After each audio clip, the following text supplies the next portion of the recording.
আর এডিটরের থেকে ওআর টাকে বাদ দিয়ে আমরা এডিট শব্দটা পাচ্ছি। এইটাকেই বলা হচ্ছে ব্যাক ফরমেশন, মানে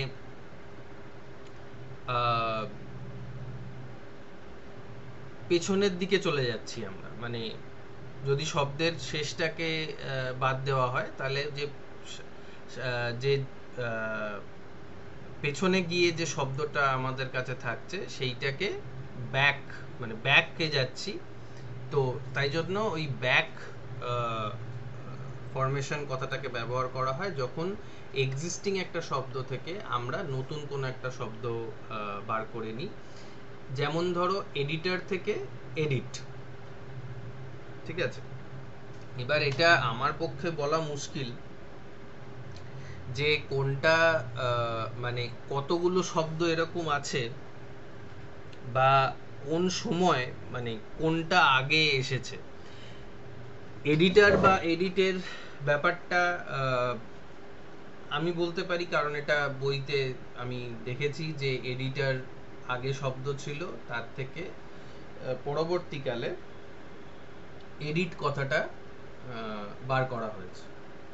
সাধারণত আমরা এটা জানি যে কোন একটা শব্দ সাথে সাফিক্স লাগিয়ে দিলে আমরা নতুন একটা শব্দ পাই, কিন্তু ব্যাক ফরমেশনের ক্ষেত্রে এটা উল্টো।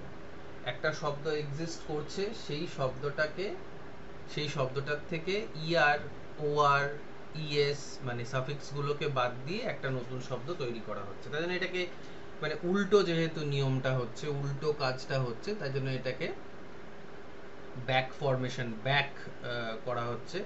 তাই জন্য এখানে ব্যাক কথাটাকে ব্যবহার করা হচ্ছে, ঠিক আছে?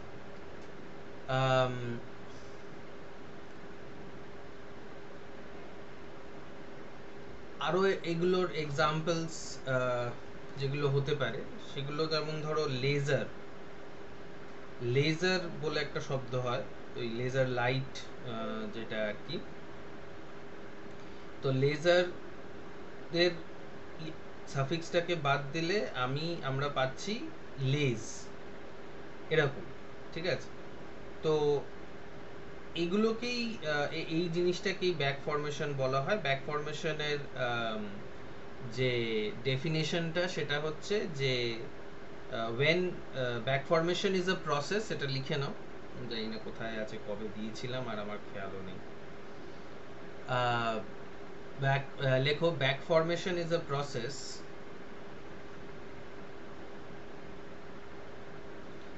back formation is a process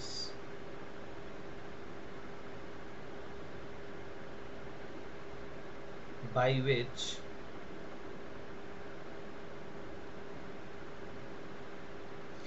a word is formed a word is formed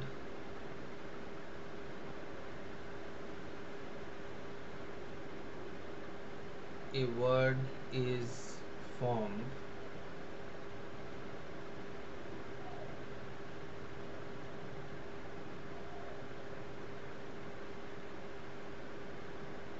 from an existing word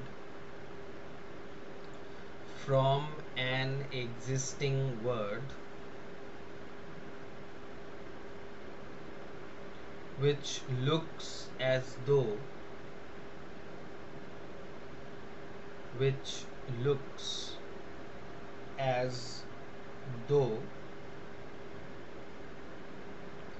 sir as এর পর কি বলেন? though though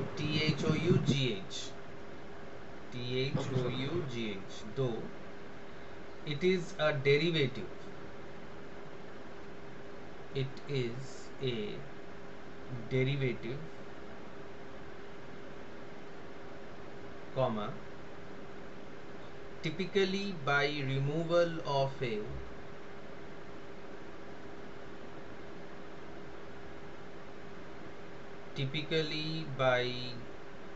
removal of a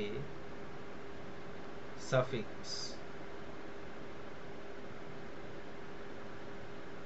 typically by removal of a suffix. For example,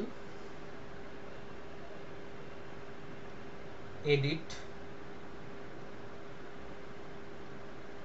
from editor, edit from editor.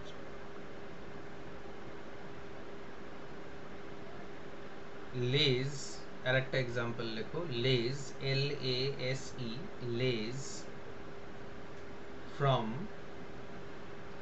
laser, L-A-S-E-R, laser.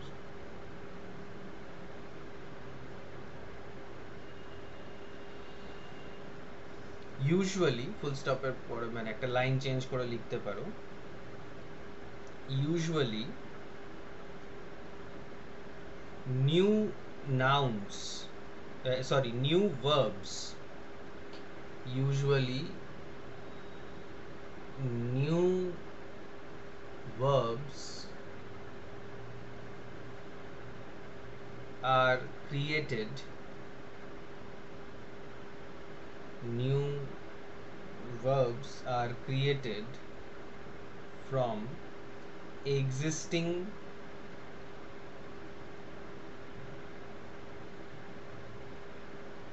from an existing noun, from an existing noun. মানে সাধারণত দেখা গেছে যে back ফরমেশনে verb তৈরি হয়, already একটা noun আছে, সেই নাউন থেকে একটা ভার্ব তৈরি হয়। যেমন ধরো এডিটর থেকে এডিট, লেজার থেকে লেজ, এরকম আর কি। ঠিক আছে, একটা জাস্ট লাইন অ্যাড করে নাও। It is usually thought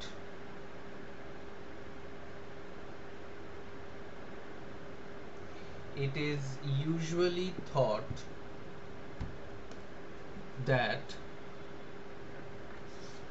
the word already exists,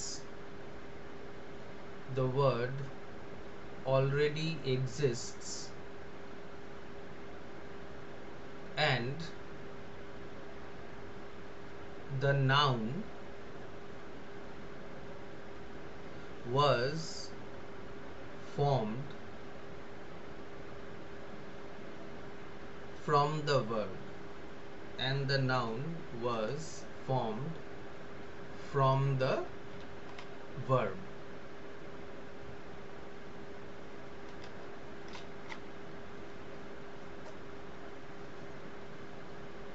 The noun was formed from the verb. মানে উল্টোটা অনেকে মনে করে যে এডিট কথাটা আগে তৈরি হয়েছিল, তারপরে এডিটর হয়েছে, কিন্তু এক্ষেত্রে এডিটরের ক্ষেত্রে বা লেজার টেজার এগুলোর ক্ষেত্রে আগে নাউনটা ছিল, তারপরে ভার্বটা তৈরি হয়েছে। এডিট করা মানে কোনো একটা জিনিসের এডিট করা, কোনো একটা জিনিসকে কারেকশন করা আর কি। ঠিক আছে, এবার সাধারণত একটা জিনিস যেটার সঙ্গে ব্যাক ফরমেশন অনেকে গুলিয়ে ফেলে, সেটা হচ্ছে ক্লিপিং, CLIPPING, ক্লিপিং। এটার উপরও তোমাদের শর্ট নোটস আসতে পারে, মানে হোয়াট ইজ দ্য, এরকম কোয়েশ্চেনটা হতে পারে, what is the difference between back formation and clipping. ঠিক আছে, তো এটাও তোমরা একটু জাস্ট লিখে রাখো, কারণ এই শব্দটা ব্যাক ফরমেশনের সঙ্গে সঙ্গে ব্যবহার হয়, বা ব্যাক ফরমেশনের ক্ষেত্রে ব্যবহার হয়। জিজ্ঞেস করা হয় যে ক্লিপিং এর সাথে ব্যাক ফরমেশনের কি পার্থক্য আছে। তো লেখো clipping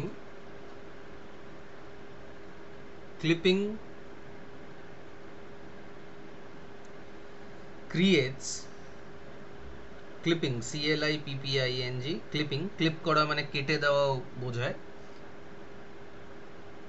clipping creates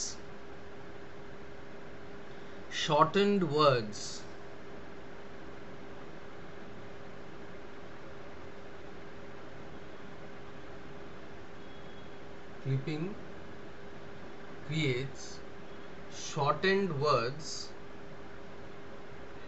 from longer words. Shortened words from longer words, but does not change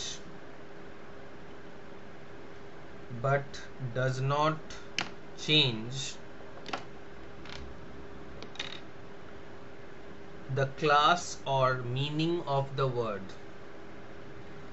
But does not change the class or meaning of the word.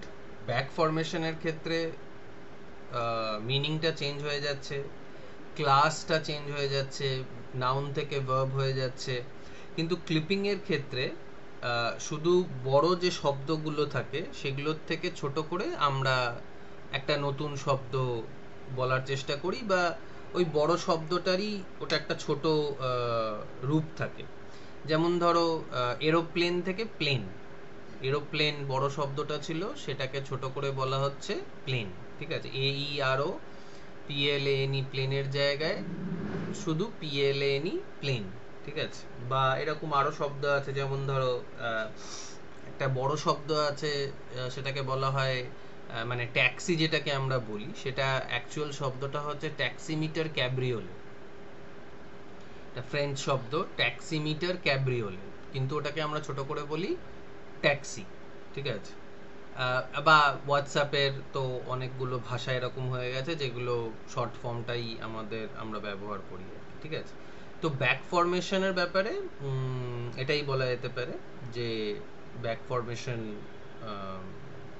এইটা। নেক্সট কি আছে? হ্যাঁ, এটাকে যদি আমরা বুঝতে করে বলি তাহলে তো সেটা ব্যাক ফরমেশন হয়ে যাচ্ছে। কোনটা? মানে এই যে আপনি বলছেন যে এরোপ্লেন থেকে প্লেন, যদি আমি ওটা বলি প্লেন ক্লিপিং থেকে ক্লিপিং ক্লিপিং এর উদাহরণ দিলাম, ব্যাক ফরমেশন নয়। হ্যাঁ স্যার বুঝতে পেরেছি, মানে আমি হ্যাঁ, বলতে চাইছি যে ওটা যদি উল্টো দিক থেকে করি তাহলে ওটা ব্যাক ফরমেশন তো হচ্ছে। উল্টো দিক থেকে করি মানে? মানে মানে এরোপ্লেন থেকে প্লেন যদি আপনি বলছেন এরোপ্লেন থেকে প্লেন, ওটা যদি প্লেন থেকে এরোপ্লেন করি ওটা কি লেখা যায়? সে মানে কিসেতে লিখবে? ব্যাক ফরমেশনে? হ্যাঁ। আবার পড়ো, তুমি জোরে জোরে পড়ো, যেটা কি লিখলে সেটা একটু পড়ো, তাহলে নিজেই বুঝতে পারবে। কোনটা স্যার, ক্লিপিংস?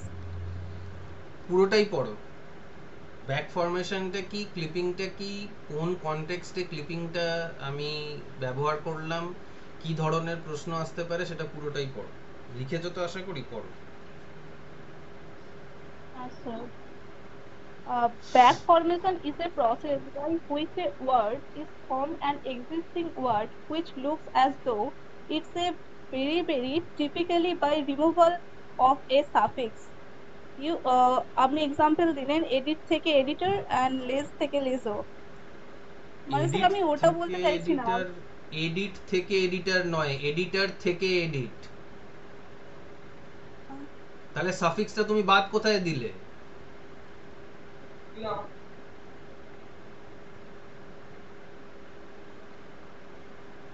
মানে কি বাংলাও বোঝো না নাকি? সমস্যাটা কি? কিসের থেকে কি বাদ দিতে বললাম আমি? মানে তাহলে তুমি সাফিক্সটা কোথায় বাদ দিলে? এডিটর থেকে যদি এডিট হয় তাহলে সেটা ব্যাক ফরমেশন কি করে হবে? না না,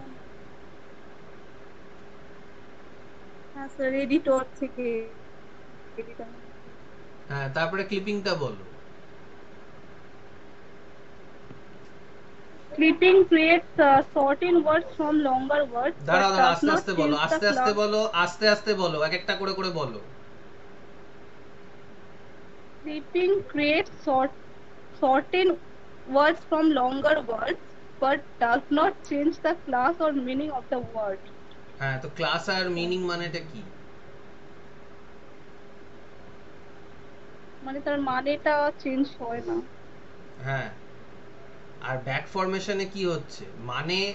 মানে আর একটাও ইম্পর্টেন্ট পার্ট আছে, সেটা হচ্ছে ক্লাস, ক্লাস অফ ওয়ার্ড। মানে নাউন না প্রোনাউন না অ্যাডজেক্টিভ না ভার্ব, পার্টস অফ স্পিচ গুলো যদি চেঞ্জ হয়ে যায় তখন সেটাকে ক্লাস চেঞ্জ বলা হয়। তাহলে ব্যাক ফরমেশনে কি ক্লাস বা মানেটা চেঞ্জ হচ্ছে?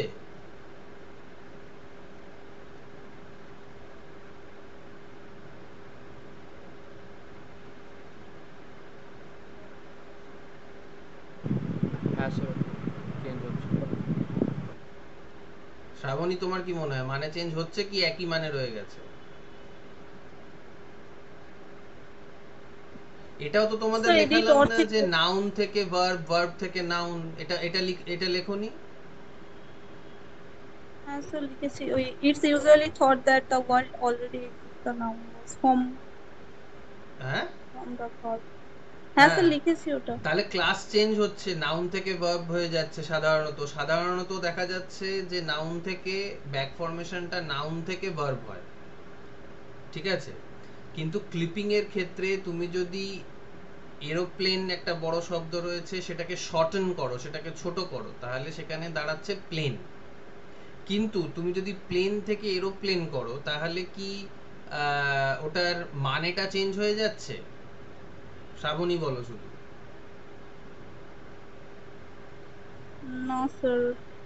তো তাহলে সেটা ব্যাক ফরমেশন হচ্ছে কি করে? ব্যাক ফরমেশন তখনই সম্ভব যখন সাফিক্স বাদ যাচ্ছে। এরো আর প্লেনের মধ্যে কোনোটাই সাফিক্স নয়। এরোটাও একটা পার্ট অফ ওয়ার্ড, প্লেনটাও একটা পার্ট অফ ওয়ার্ড। তুমি যখন সাফিক্স বাদ দেবে কোনো একটা নাউন থেকে এবং নাউন থেকে ওটা ভার্ব হয়ে যাবে সাধারণত, তখনই একমাত্র ব্যাক ফরমেশন হতে পারে। ক্লিপিং এর ক্ষেত্রে আমরা একটা বড় শব্দকে শুধুমাত্র ছোট করে দিচ্ছি, যেখানে এই সব মানে নতুন যে শব্দটা হয়েছে সেটা পুরনো শব্দের মানেটাকেই বহন করছে এবং পুরনো শব্দের ক্লাসটাকেই রেখে দিয়েছে, মানে নাউন থাকলে নাউন, ভার্ব থাকলে ভার্ব। ঠিক আছে? যেমন এরোপ্লেনের উদাহরণ দিলাম, এরোপ্লেন বড় কথা, বড় শব্দ, এরোটাকে বাদ দিয়ে দিলে আমাদের কাছে প্লেন থাকছে। আমরা সাধারণত ক্লিপিং করে এরোপ্লেনটাকে ক্লিপ করে আমরা প্লেন বলি। বোঝা গেছে এবারে? Okay sir. হ্যাঁ স্যার বুঝেছি টেলিফোনটা এবার। যেমন টেলিফোন, তো যদি আমরা টেলিফোন সবসময় কি টেলিফোন বলি না কি বলি, কথাটা কি বলি? শ্রাবণী বলো। ফোন বলি। ফোন বলি, হ্যাঁ। তাহলে ফোন টেলি বলি। কথাটাকে আমরা বাদ দিলাম, ঠিক আছে? এবার টেলি কথাটাকে যদি বাদ দিই তাহলে ওটা কি ব্যাক ফরমেশন হয়ে যাচ্ছে টেলিফোনটা? বা ফোন থেকে যদি টেলিফোন বানাই তাহলে কি ব্যাক ফরমেশন হয়ে যাবে? শ্রাবণী বলো। না স্যার। না হুম, স্যার। ব্যাক ফরমেশন তখনই হবে যখন নাউন থেকে ভার্ব তৈরি হচ্ছে। যেমন ধরো তোমার নাম নাউন, তাই তো, শ্রাবণী, ঠিক আছে? এবার যদি আমি আমি মানে নিটা সাফিক্স নয় অ্যাকচুয়ালি বাংলায়, বাট আমি যদি আহ, আহ, নিটাকে বাদ দিয়ে দিই, হ্যাঁ, আর শুধু রাখি শ্রাবো, আর শ্রাবো মানে হয়তো একটা ভার্ব, ইমাজিনারি একটা ভার্ব যেটার মানে হচ্ছে শোনা, ঠিক আছে? তো এই ক্ষেত্রে যেখানে তোমার নাউন একটা আছে শ্রাবণী, নিটা সাফিক্স, নিটাকে বাদ দিয়ে দিলাম, শুধু বাকি থেকে গেল বা ইউজ করছি আমি শ্রাবো, যেটার মানে হচ্ছে শোনা। তো সেটার ক্ষেত্রে ব্যাক ফরমেশন হবে। কিন্তু ধরো তোমার বন্ধুরা তোমার নামটা বড় শ্রাবণী, তোমাকে হয়তো তোমার বন্ধুরা শুধু বনি বলে বা শ্রা বলে, এরকম অনেক সময় বন্ধুদের মধ্যে হয়। এখানে ক্লাসটা মানে ওয়ার্ডের ক্লাসটা মানে সেটা ভার্ব থেকে নাউন হয়ে যাচ্ছে না, ঠিক আছে, একই রয়ে গেছে। সেক্ষেত্রে শ্রা বা বনি কথাগুলো ক্লিপিং, কিন্তু আগের যে এক্সাম্পলটা দিলাম সেইটা ব্যাক ফরমেশন। ঠিক আছে? এই জিনিসটা কি বুঝেছো? না বুঝলে বলো, আমি আবার অন্যভাবে বোঝাবো। তো লেখাটা ঠিক করে রাখো, যেটা লিখলে কোনটার থেকে কোনটা হচ্ছে সেইটা ইম্পর্টেন্ট।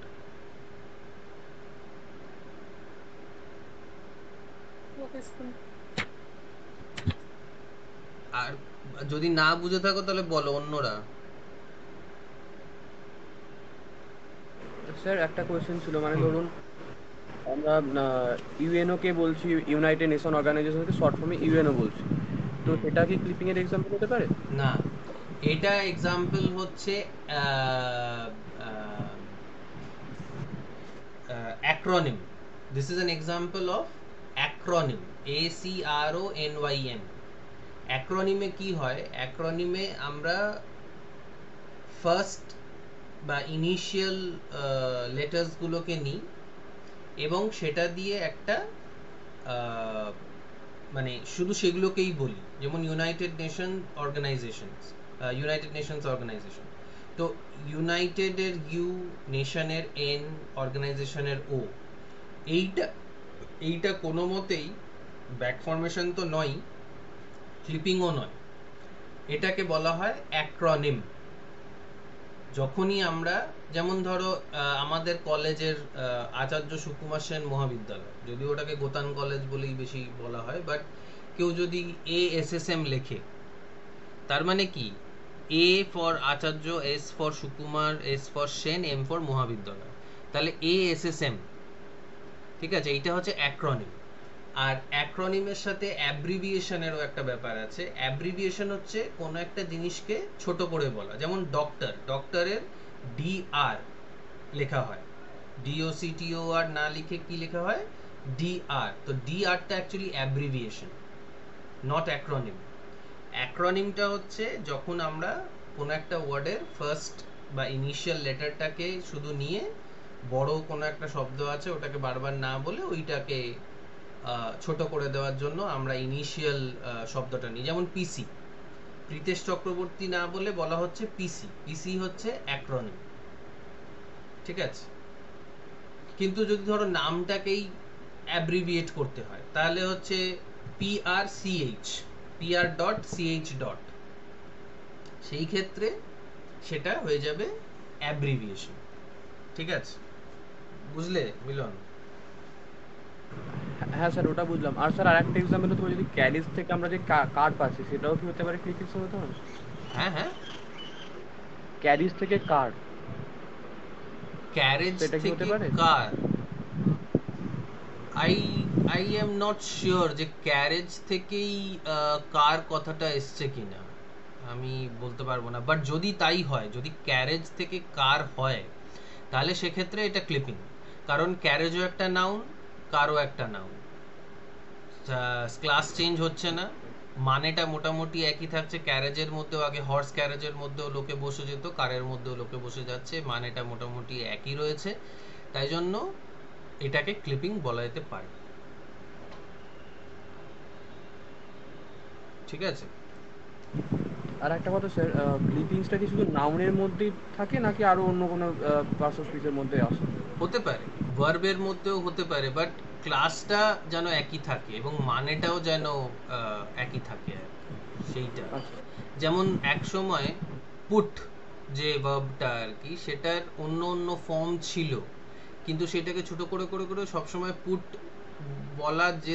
বলা হওয়াতে ভার্বের 3টে ফর্মেই এখন পুট ব্যবহার করা হয়। তো সেইটা একটা মানে এক্সাম্পল ইয়ে করতে পারো আর কি। ঠিক আছে, ওকে। এবার হচ্ছে রুট ক্রিয়েশন, তাই তো? আর কারো কোনো প্রশ্ন আছে ব্যাক ফরমেশনের ক্ষেত্রে?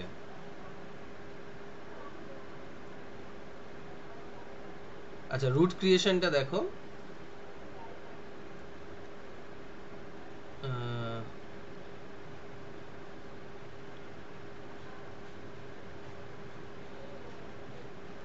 রুট ক্রিয়েশনের প্রথমে লিখে নাও রুট ক্রিয়েশনটা কাকে বলা হচ্ছে, কারণ রুট ক্রিয়েশনটা আমার যতদূর ধারণা তোমাদেরকে আগে দিইনি। আর টার্ম ইন ওয়ার্ড ফরমেশন লেখো, মানে যদি প্রশ্নটা আসে হোয়াট ইজ রুট ক্রিয়েশন, তখন তোমরা উত্তরটা লিখলে। আর term in word formation,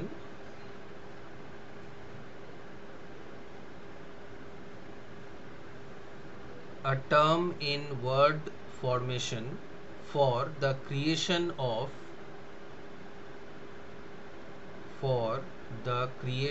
of a new root, comma, base,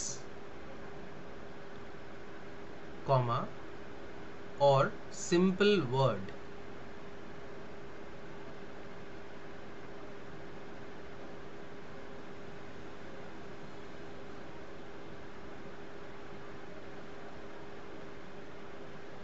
Full stop. This is a rare process of word formation. তো লাস্টের থেকে বললেন word, Word, simple word.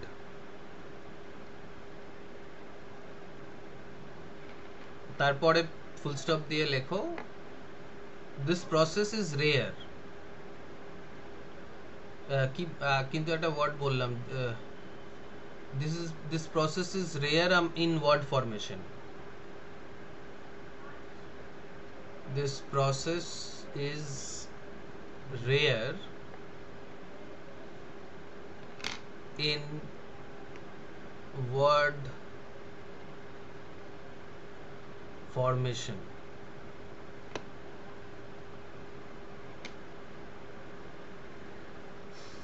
This process is rare in word formation. There are two types of root creation. There are two types of root creation. দুটো ধরনের root creation হয়. Number 1, motivated root creation. Motivated root creation and ex nihilo root creation. Motivated, MOTIVATED, motivated root creation and ex nihilo root creation.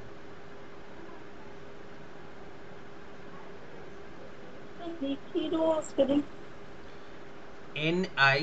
NIHILO, nihilo, ex nihilo word creation.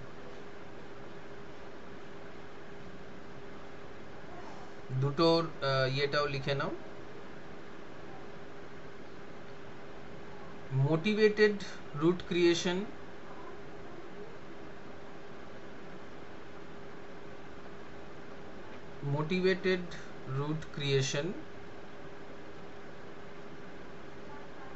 has a reason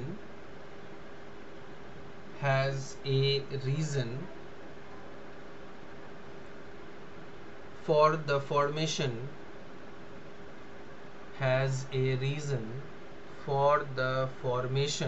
of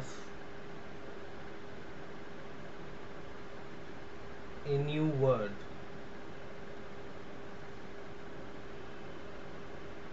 Has a reason for the formation of a new word.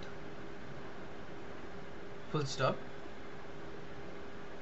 It is ad hoc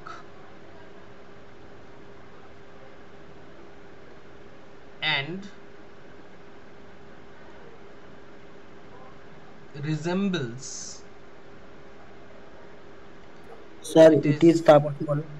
It is ad HOC, hoc, ad hoc মানে temporary. AD space HOC, ad hoc. Ad hoc কথাটার মানেটাও লিখে রাখো, temporary and resembles RESEMBLES, resembles, RESEMBLES, resembles pre-existing forms. Resembles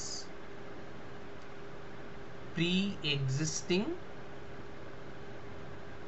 forms. FORMS, forms.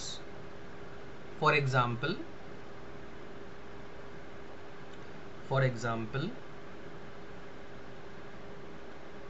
vroom, single quotes এর মধ্যে লেখো vroom, VROOM, vroom.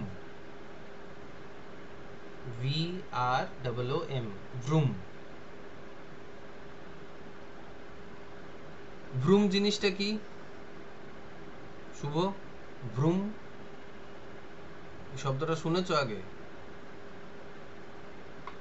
না sir শুনিনি, ব্রুমটা sir শুনেছি। ব্রুম নয়, গ্রুমও নয়, ভ্রুম। অর্ণব? স্যার ওই বাইকে ওই মানে হ্যাঁ, এক্সেলেটর। Yes, very good. বাইকে বা স্কুটারে, মানে পেট্রোল স্কুটারে বা অন্য গাড়িতে যখন অ্যাক্সিলারেটর দেওয়া হয় তখন ভ্রুম ভ্রুম এরকম করে একটা আওয়াজ হয়। এই ভ্রুম কথাটা এখন ডিকশনারিতে চলে এসছে। তার মানে এই ভ্রুমটা কোনো একটা জায়গায় ছিল, মানে এটা অনোম্যাটোপিয়া আর কি। স্কুটারের, বাইকের বা গাড়ির যে আওয়াজটা, সেটা দিয়ে একটা নতুন শব্দ তৈরি হয়েছে, ভ্রুম। ঠিক আছে, vroom, he vroomed into the road, বা he vroomed on the road. Vroomed on the road মানে হচ্ছে সে দ্রুত গাড়ি চালিয়ে চলে গেল। এই ভ্রুম কথাটা অন্য একটা জায়গা থেকে এসেছে, মানে ওটার সাথে রিলেটেড একটা জিনিসের থেকে আমাদের কাছে এসছে। একটা প্রি এক্সিস্টিং ফর্ম ছিল, ওটার একটা আওয়াজ ছিল, একটা রিজন আছে ওটার এক্সিস্ট করার জন্য। হঠাৎ করে একটা দুমদাম একটা নতুন শব্দ কোথা থেকে চলে আসেনি। ঠিক আছে, তাই জন্য এটাকে বলা হচ্ছে মোটিভেটেড বা রেগুলার। এটাকে আরেকটাও কথায় বলা যেতে পারে রেগুলার রুট ফরমেশন। আমরা সাধারণত অনোম্যাটোপিয়া তৈরি করি বা নাউন তৈরি করি। ঠিক আছে, যেমন রিসেন্টলি একটা নাউন তৈরি হয়েছে, মানে মানে নাউন আর টাইপ, একটা ভার্ব তৈরি হয়ে গেছে অ্যাকচুয়ালি একটা নাউন থেকে। নিশ্চয়ই তোমরা যারা ফেসবুক ইত্যাদি করো তারা জানো, ক্যারেন, KAREN, ক্যারেন। ক্যারেন শব্দটার মানেটা কেউ জানো?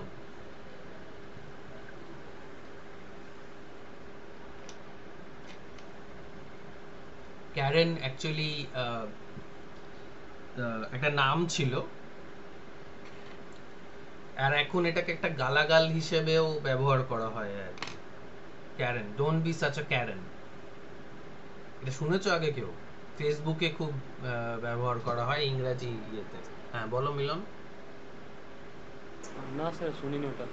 হ্যাঁ, এবার ব্যাপারটা হচ্ছে যে ক্যারেন বলে একজন ভদ্রমহিলা, মানে ক্যারেন একটা সাধারণ নাম, যেমন অর্ণব, শুভ, এরকম যে নামগুলো কমন নাম হয় আর কি বাঙালিদের, তো ইংরেজদের মহিলাদের একটা নাম হচ্ছে ক্যারেন। তো ক্যারেন এক সময় মানে কোনো ধরনের অসভ্যতামি করেছিল আর কি, মানে খারাপ ব্যবহার মানুষের সাথে করেছে, বা মানে জেদিপনা করেছে, বা এরকম কোনো ধরনের কোনো খারাপ ব্যবহার করেছে। তাই জন্য তার সেখান থেকে যদি কেউ এরকম ধরনের ব্যবহার করে, মানে লাইন ভেঙে ঢোকার চেষ্টা করে বা অন্য লোককে কোনোভাবে অপমানজনক কোনো কথা বলে, বেকারকা তর্ক করে, তাহলে তাকে বলা হয় don't be such a Karen. ঠিক আছে, তো ক্যারেনিং কথাটার এখন মানে হয়ে গেছে ওরকম ধরনের পাবলিকলি অসভ্যতামি করা। ঠিক আছে, তো এইভাবেই, তার মানে এটার একটা কোনো একটা ইয়ে আছে, কোনো একটা রিজন আছে নতুন একটা শব্দ তৈরি করার। কিন্তু অ্যাব নিহিলো যেটা, না কি, হ্যাঁ এক্স নিহিলো যেটা, এবার এক্স নিহিলোর ব্যাপারটা লেখো।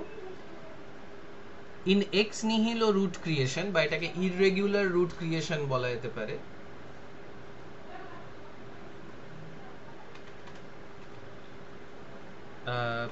সেটার মানেটা হচ্ছে, লেখো, in ex nihilo root creation, however, there appears to be no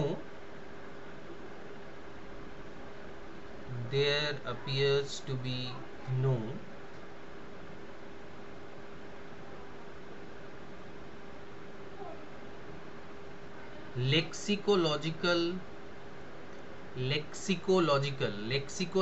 মানে হচ্ছে শব্দের সাথে related.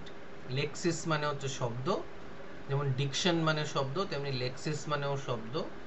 লেক্সিকোলজিক্যাল way of lexico lexicological logical logical lexicological way of accounting lexicological way of accounting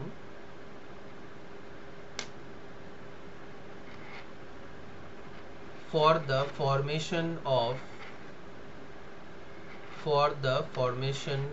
a word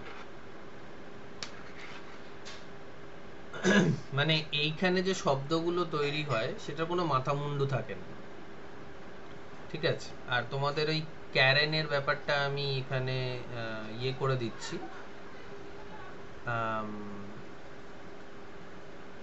মানেটা বলছি যেটা তোমাদের বললাম, এই যে মেসেজে দিলাম, Karen is a slang term typically used to refer to a middle class white American woman who is perceived as entitled or excessively demanding. The term is often portrayed in memes depicting middle class white women who use their white and class privilege to demand their own way. ঠিক আছে, এরকম ধরনের লোক আমাদের দেশেও আছে যারা Karen হয়, নিজেদেরকে মহান বলে মনে করে বা বাট এনিওয়ে যেটা বলছিলাম লেক্সিকোলজিক্যাল এক্স নিহিলো রুট ক্রিয়েশনের, যেটা এক্স নিহিলো রুট ক্রিয়েশনের একটা বেস্ট এক্সাম্পল হচ্ছে গুগল। GOOGOL ছিল অ্যাকচুয়ালি কথাটা, ঠিক আছে? গুগল মানে যেটা এখন গুগল GOOGLE, সেটা এক সময় শব্দটা ছিল GOOGOL।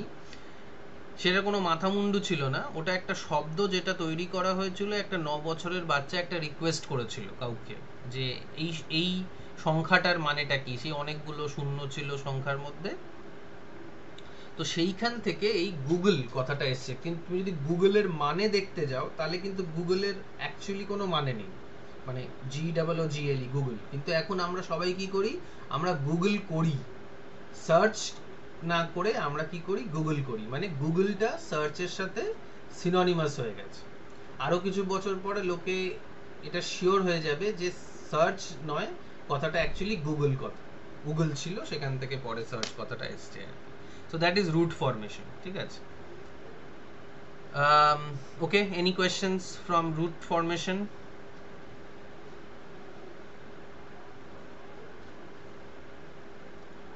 root formation থেকে কোনো ইস্যু থাকলে বলো। স্যার আরেকবার এক্স নিহিলো ক্রিয়েশনটা বলুন। এক্স নিহিলোর ব্যাপারটা হচ্ছে নিজের ইচ্ছা মতন বা কোনো মাথা মুন্ডু ছাড়া, কোনো কানেকশন ছাড়া, কোনো জিনিসের সাথে কোনো জিনিসের কানেকশন ছাড়া একটা নতুন শব্দ তৈরি করে দাও।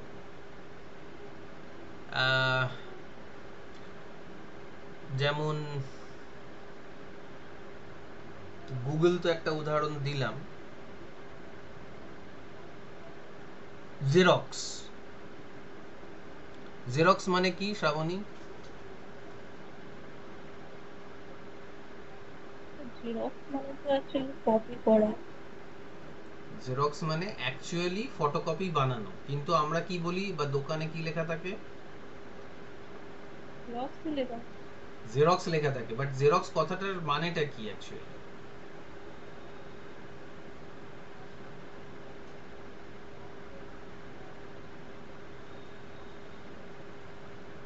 কথাটা অ্যাকচুয়ালি জেরক্স ছিল না, জেরক্সের একটা মেশিন ছিল, মানে জেরক্স কোম্পানির মেশিন ছিল। হ্যাঁ বলো মিলন। হ্যাঁ স্যার, ওটা অ্যাকচুয়ালি একটা কোম্পানির নাম। হ্যাঁ, ওটা একটা অ্যাকচুয়ালি কোম্পানির নাম। কোম্পানিটা এতই, মানে কোম্পানির নামটা এখন ফটোকপির নাম হয়ে গেছে। যেমন সার্চ করাটা, সার্চ ইঞ্জিন বলতে আমরা একটাই জানি গুগল, অনেক সার্চ ইঞ্জিনস আছে যারা একই কাজ করে, কিন্তু গুগল করতে হবে, ঠিক আছে? এরকম ব্যাপারটা হয়ে গেছে। তো জেরক্সের সাথে ফটোকপির কোনো সম্বন্ধ নেই, মানে কোনো মানে নেই দুটো, মানে কোনো রিলেশন নেই দুটো শব্দের মধ্যে। যেমন আমরা একসময়, আমি জানি না এখন তোমরা কি বলো, ডিটারজেন্টের জায়গায় সবাই বলতো সার্ফ। এই সার্ফ কিনে নিয়ে আয়, তো কিন্তু কিনছে হয়তো অন্য কোনো জিনিস, কিন্তু ডিটারজেন্টের জায়গায় সার্ফ বলা হচ্ছে। তো এই যে সার্ফ কথাটা, এই কথাটার কিন্তু ডিটারজেন্টের সাথে এটার আছে সম্পর্ক, অনেক দূরের সম্পর্ক আছে, কিন্তু ডাইরেক্টলি কোনো সম্পর্ক নেই। কিন্তু কি বলা হচ্ছে? সার্ফ। ঠিক আছে? তো এই যে নতুন যে শব্দটা তৈরি হলো, জেরক্স বলো, সার্ফ বলো, শব্দটা হয়তো ছিল, জেরক্স বলে মেশিনটা ছিল, এবং জেরক্স কথাটার মানেটা হচ্ছে ড্রাই রাইটিং। ড্রাই রাইটিং, ঠিক আছে, গ্রিক শব্দ থেকে এসছে জেরক্স। কিন্তু তার সাথে ফটোকপির যে সম্বন্ধটা সেটা ছিল না সেইভাবে। ঠিক আছে, এটা হচ্ছে একটা।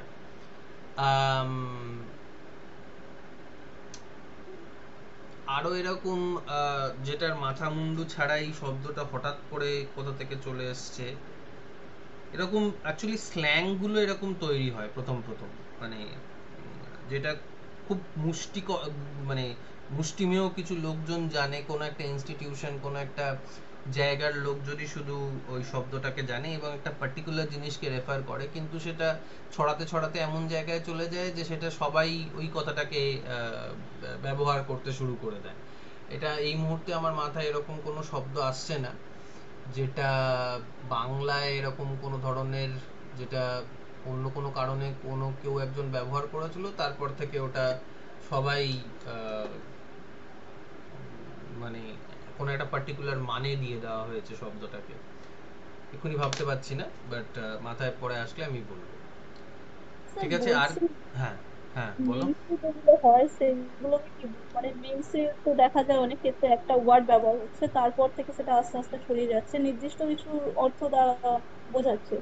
তো সেটাকে কি বলতে পারবো? কি মানে কোন শব্দগুলোর কথা বলছো?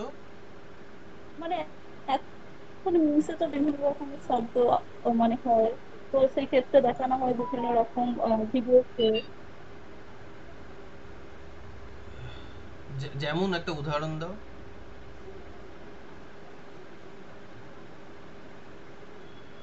এখন স্যার, ময়ে ময়ে যে শব্দটা ছিল এই হ্যাঁ, কিছুদিন আগে। Right, right, right, very good.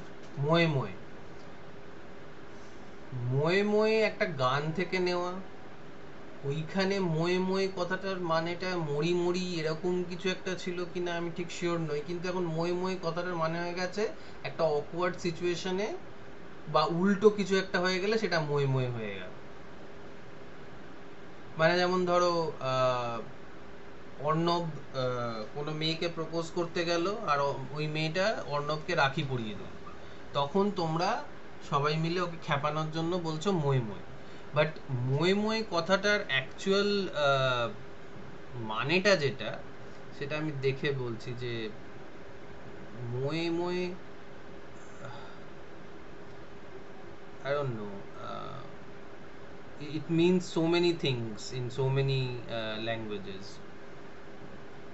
But এটা গান থেকে একটা এসছে এইটুকু আমি জানি। কিন্তু ওই গানটার মানে কি ছিল? ও, ফিনিশ। ফিনিশ কথায় মই মই মানে হচ্ছে বাই বাই, বাট অন্য ভাষায় এটার কি মানে সেটা, মানে সব অন্য অন্য ভাষায় এটার কি কি মানে হতে পারে আমরা জানি না। হতে পারে বাই বাই, ঠিক আছে। সো বাই বাই শব্দটা মানে ওই সেন্সে তো আর ব্যবহার করা হয় না।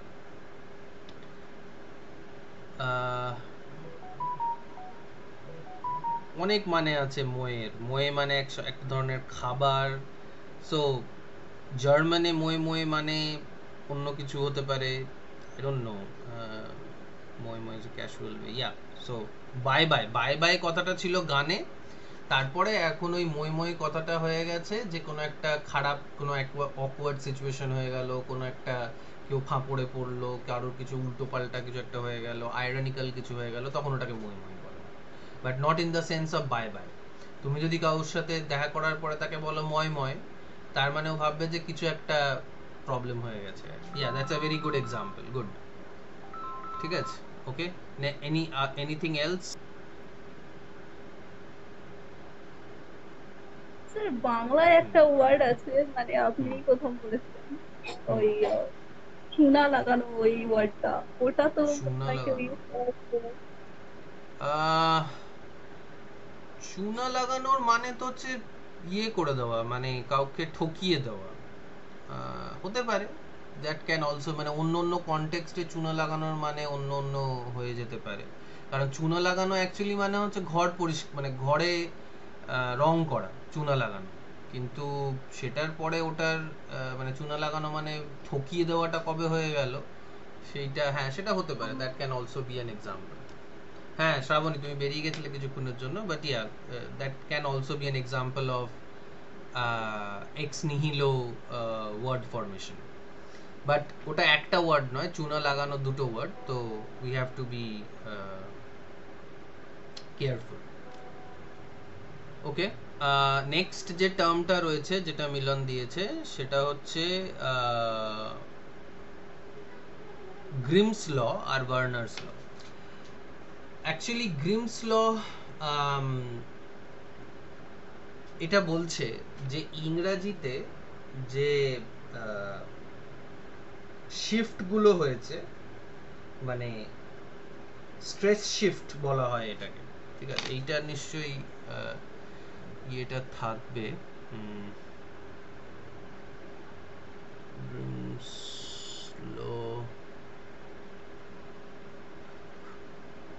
দেখছি এখানে গ্রিমস লটা দেওয়া রয়েছে কি।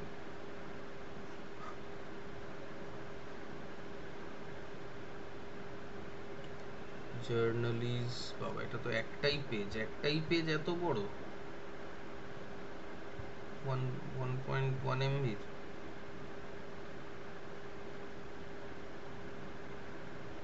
ফিলোলজিক্যাল নোটস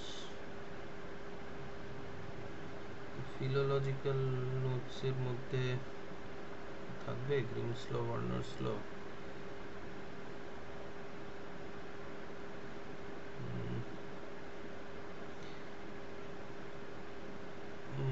মনে হয় থাকবে না, ফিলোলজিক্যাল নোটস না। ওকে, দেখো গ্রিমস ল স্টেট করছে যে কিভাবে স্ট্রেস শিফট হওয়ার জন্য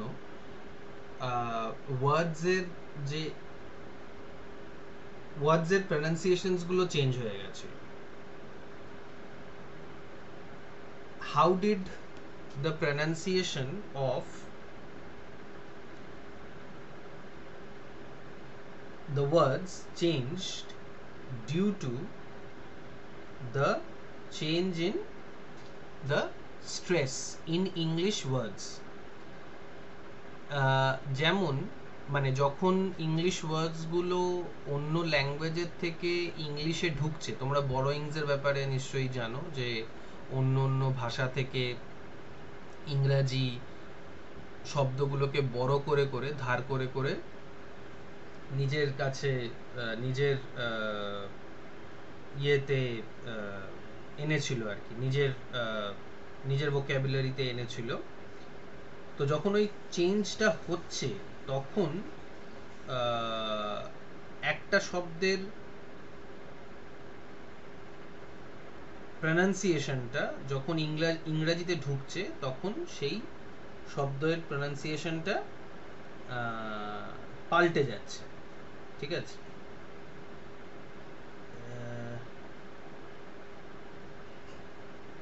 গ্রিমস ল তো এখানে থাকার কথা, এখানে গ্রিমস ল এর একটা জাস্ট ইয়ে রয়েছে, যেমন সংস্কৃত থেকে যখন ইংলিশে একটা শব্দ যাচ্ছে, যেমন ভু, সেইটা ইংলিশে বা ওল্ড ইংলিশে হয়ে যাচ্ছে ব, মানে স্ট্রেসটা চলে যাচ্ছে।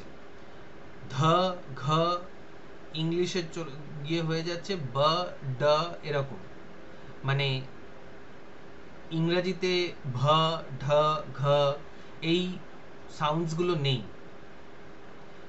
তাই জন্যই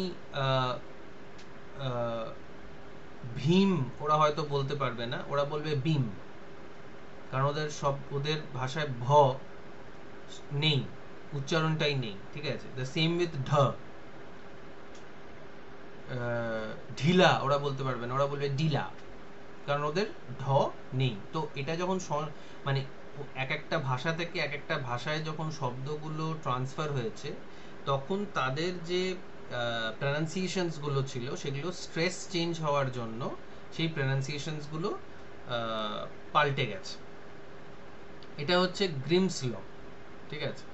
ভার্নার্স ল আবার বলছে যে, মানে ভার্নার্স ল অ্যাকচুয়ালি গ্রিমস ল এর একটা মডিফিকেশন। আর এখানে আমি দেখতে পাচ্ছি যে এখানে নোটটা রয়েছে, কিন্তু এটা তোমাদেরকে দিয়েছিলাম কিনা আমার আর খেয়াল নেই, এতগুলো জিনিসের মধ্যে কি হয়। তো এখানে বলছে Grimm's law is the modification, sorry, Verner's law is the modification of Grimm's law. Werner points out that so far as the shifting of PIE মানে হচ্ছে প্রোটো ইন্ডো ইউরোপিয়ান ভয়েসলেস নন অ্যাসপিরেটস, মানে প ট আর ক, মানে সাউন্ডস গুলো প ট ক is concerned, the change will occur according to the position of the accent in relation to the consonant. মানে অ্যাকসেন্টটা ডিপেন্ড করবে যে কনসোনেন্টের পজিশনটা কেমন আছে। If the accent falls before the consonant would change according to Grimm's law. ফ ঠ খ, মানে যদি অ্যাকসেন্টটা কনসোনেন্টের আগে আসে, অ্যাকসেন্ট মানে বেশি জোর দিয়ে কোনো একটা শব্দ কোনো একটা সাউন্ডকে বলা, সেই অ্যাকসেন্টটা যদি আগে আসে, কনসোনেন্টের আগে আসে, তখন সেই চেঞ্জটা হবে হচ্ছে গ্রিমস ল হিসেবে। মানে পটা ফ হয়ে যাবে, টটা ঠ হয়ে যাবে, কটা খ হয়ে যাবে।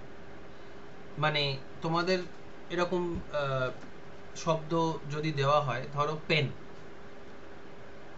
পেন যদি আইসোলেটেড একটা শব্দ থাকে, তাহলে পেনের যে ফার্স্ট লেটার, ফার্স্ট যে সাউন্ড প, সেটার উপরে স্ট্রেসটা পড়বে। তাই জন্যই অনেক সময় দেখবে তোমরা যদি ইংরেজি শোনো, তাহলে পেনটাকে ওরা বলে ফেন, গিভ মি দ্য পেন। যদি শুধু টেন বলতে হয়, তাহলে ওরা টেন বলে না, ওরা বলে টেন। কিন্তু এটা ডিপেন্ড করছে যে ওই লেটারটার উপরে, ওই সাউন্ডটার উপরে স্ট্রেস পড়ছে কি পড়ছে না। যদি স্ট্রেস পড়ে, যদি স্ট্রেস পড়ার মতন হয়, তোমরা স্ট্রেস আনস্ট্রেস প্রসডিতে শিখেছিলে, যদি ওটার উপরে স্ট্রেস পড়ার মতন হয়, তখন ওটা পটা ফ হয়ে যাবে। হ্যাঁ বলো মিলন, বলো মিলন। আপনার কথাটা মাঝে মাঝে কেটে যাচ্ছে। কোথা থেকে কাটলো বলো, তার এক সমস্যা। যখন ওই বললেন স্ট্রেসটা পড়ছে, সেই ওইখান থেকে আর কি মোটামুটি কেটে যাচ্ছে। স্ট্রেস মানে ইংরাজির যে শব্দগুলো হয়, ইংরাজি যে ভাষাটা, সেটা স্ট্রেস বেসড। মানে কোন শব্দের কোন পার্টের উপরে জোর দেওয়া হবে, শব্দের কোন লেটারের উপরে জোর দেওয়া হবে, সেইটার হিসেবে ইংরাজিটা বলা হয়। যেমন দেখবে তোমরা যদি লক্ষ্য করো, ইংরাজি বলাটা যেটা, ইংরাজি বলার সময় অনেক সময় পেনকে লোকে ফেন বলে। এটা কি লক্ষ্য করেছো কোনো জায়গায়? হ্যাঁ স্যার। হ্যাঁ, যেমন কারকে খা বলে, এরকম খা, হ্যাঁ রাইট। তো এইখানে এইটা এই জিনিসটাকে কেন, এই জিনিসটা হচ্ছে, এই জিনিসটাকে গ্রিমস ল, গ্রিম বলে একজন ভদ্রলোক ছিলেন, লিঙ্গুইস্ট ছিলেন, উনি ডেসক্রাইব করার চেষ্টা করেছিলেন যে এটা এই জন্য হয় কারণ এগুলো অন্য ভাষা থেকে যখন আমাদের ভাষায় এসছে, তখন এই ধরনের চেঞ্জেসগুলো হয়েছে। এবং এই চেঞ্জটার নিয়মটা হচ্ছে যে যদি কোনো একটা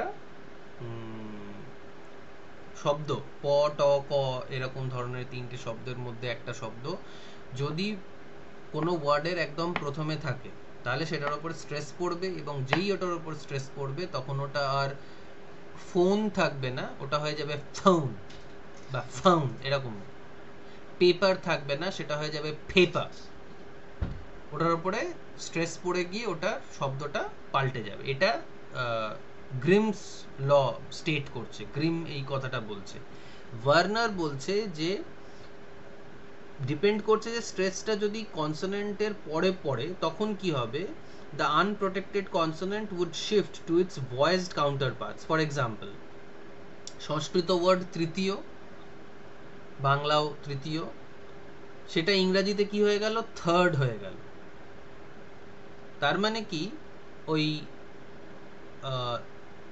সেকেন্ড যে লেটারটা ছিল, সেকেন্ড যে টটা ছিল, নাহলে ওটা কি হতো, তৃতীয়া হয়ে যেত। কিন্তু তৃতীয়া না হয়ে সেটা হলো থার্ড। মানে সেকেন্ড যে টটা ছিল সেটার উপর আর স্ট্রেসটা কিছু থাকলো না, সেটা মানে নেক্সট যে ভয়েসড কাউন্টার পার্টের মতন টটা থয়ের মতন হয়ে গেল আর কি। ঠিক আছে, এটাই ভার্নার্স ল বলছে। এইখানে আমি তোমাদের এই নোটটা দিয়ে দেব, তোমরা এখান থেকে বুঝতে পারবে যে যেমন ধরো একটা ওয়ার্ড, মানে কয়েকটা ওয়ার্ড আমি বলছি, ফটোগ্রাফ, ফটোগ্রাফার, ফটোগ্রাফ, ফটোগ্রাফ,